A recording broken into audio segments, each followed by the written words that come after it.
1448. È notte fonda. Tutti dormono. Ma nella camera da letto di Johann Gensfleisch sur Laden zum Gutenberg un piccolo lumino è ancora acceso. Stiamo per assistere alla nascita di una delle più importanti scoperte dello scorso millennio. Come faccio? Come faccio io adesso a trovare un modo per tirare fuori le parole? Perché la cartuccia del toner costa troppo.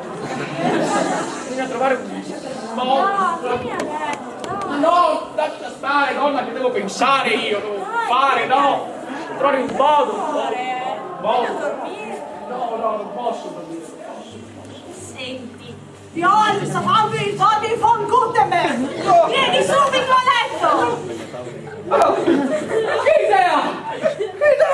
Potrei usare un qualcosa per stappare su una carta o qualcosa, un supporto. Ma ti stampo io, ti stampo!